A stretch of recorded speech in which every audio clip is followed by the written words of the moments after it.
If it's possible, negotiate. If it's impossible, then you really should negotiate. Ladies and gentlemen, may I start this conference asking you one question? Who do you believe are the best negotiators in the world? Children. Kids. Kids are the masters of negotiations. There's 3 reasons why kids are phenomenal. Reason number 1, they do not know that it is impossible. You know what we do as adults? We do not dare ask anything to somebody because we expect that they are going to say no. And you know what is most pathetic? We will hold that person responsible for the no to the question that we never asked them. The second reason why kids are phenomenal, they know that the negotiating process starts with one thing, a demand. Kids are always demanding for something.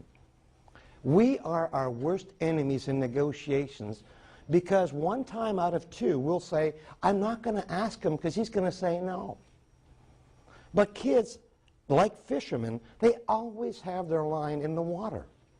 They know that even with a prayer, a fish will not jump in a boat. They put their line in the water. And the third reason why kids are phenomenal, what is that universal question that they will ask you when they hear the word no? Why? I can leave now. You understood my seminar. You notice kids, even before they start arguing, debating, questioning, they will ask you one question. Why are you saying no? Do you know what we do before we prepare for negotiations? We prepare ourselves for a no. If ever my counterpart's going to say no, I'm ready. Kids, when they hear no, they're surprised. Why did you say no? And what is that universal answer that parents will tell their kids when they hear no, and the kid will ask you why? Parents say because. That's the feedback we can give them. That is the 4 years in university to say because. And then kids, they keep harassing you. Do you know why? All they got as feedback is because. So what they do, they'll put mommy against daddy. They're brilliant negotiators. So ladies and gentlemen, if you want to have fun negotiating, be a child. Ask.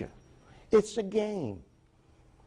In 1898, there was a person who had a bakery. And he did 3 things. The first thing, he took that metal plate and he transformed it. Creativity. Step outside the box. And he started to make that first plate in an aluminum. What would happen, cooking time decreased. Volumes increased. Sales went up. Second thing that he did, he took that plate, which was about 1.5 inches thick, and he brought it down to about 1/2 inch. What would happen when the cake or the pie would cook, it would bubble up. They had a great look. Have you ever heard the expression, the good American apple pie? Well, it was invented with that plate because it would bubble up. And the third thing that he did with that plate, he made it very, very light.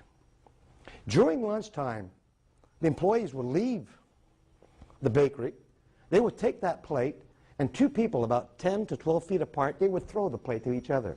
And the plate would come back, and they'd throw it back. Across the street, there was a school. Kids in the morning, lunchtime, and after school, they would go around the bakery and expecting at lunchtime to see the employees come out and throw the plates. During lunchtime one day, the owner was playing with his own son. A young man comes up to him and he says, "Sir, who's winning?" And the owner said, "Son, everybody wins." Because the object of the game is very simple. Is to have that plate and to make sure that you share it with your partner. And be patient enough to have that plate come back to you. In 1922, there's a guy named Matheson. He's one of the owners of Mattel, with his owner, his partner, a guy named Teller. In 1922, this guy went and saw a guy named Peter Frisbee, and he bought the Frisbee. Ladies and gentlemen, a game of negotiations is a game of Frisbee. You have to be two people to play the game. You have to have that plate, and that plate is called information. The only thing that will change the perception of somebody's reality is information, in quantity and in quality. The second thing, you must make sure that when you throw the frisbee, your counterpart has the intention, the desire to grab that plate. Because if I am talking to an accountant, and you know one thing, I hate to talk to accountants because they're talking to me about dividends and interest rates and stuff like that. Do you think I have the desire or the intention to grab those frisbees?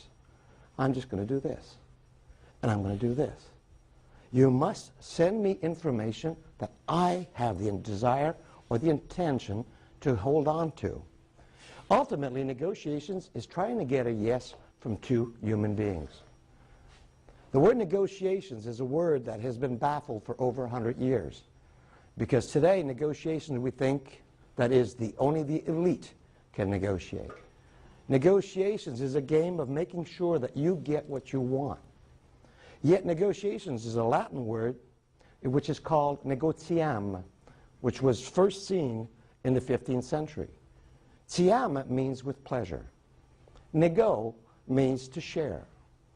Negotiations is not knowing what you want, but it's making sure to know what you will give. Ladies and gentlemen, if there's one thing that you should remember when you leave this session, never, ever enter a negotiating sessions expecting not to give.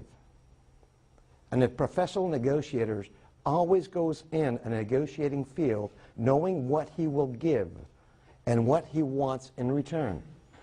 You need three things to negotiate: information and power over time. Never ever enter the negotiating field if you do not have information in quantity and in quality. A professional negotiator prefers going into the negotiating field with more information than their partner. If you go into a negotiating session without information, it is a suicide. You will get caught. One time, somebody gave me a call, Clairol, Canada. And they said, Mr. Cabana, we'd like to have a meeting with you because you are one of the 3 speakers that we would like for a convention. So we would like to pass an interview. I'm sitting in the lobby of Clairol, Canada, and there's a screen in the reception room. And on the screen it's written, Clairol, Canada, objective for this year, increase sales by 10%. On the screen comes objective number 2. We want to hire at least 10 people in research and development. Objective number 3 of Clairol, Canada, we want to come up with 5 new products.